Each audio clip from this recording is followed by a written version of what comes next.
long-term Bitcoin analysis from the perspective of global money circulation. Let's see where the market goes. نقدینگی دلار آمریکا هر روز در حال بالا رفتن و این نشان میده که بانک مرکزی آمریکا بیشتر از هر وقتی در حال چاپ کردن پول است و این پولا که است در حال ورود داخل بازار است.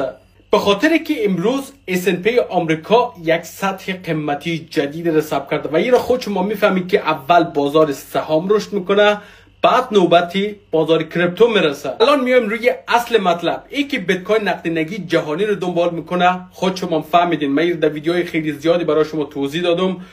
البته این به خاطر جنگ ایران و اسرائیل یک دفعه از هم دیگه یک کم خطا خوردن و الان پس پا با پای هم دیگه پیش میره.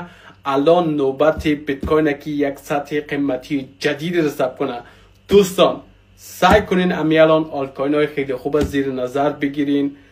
اگه بیت کوین یک سطح قیمتی جدید رو ثبت کنه، وقت آلت کوین ها میتونه پشت سر بیت کوین دوباره رشد کنه. مثل همیشه دوستان لایک و فالو یادتان نره.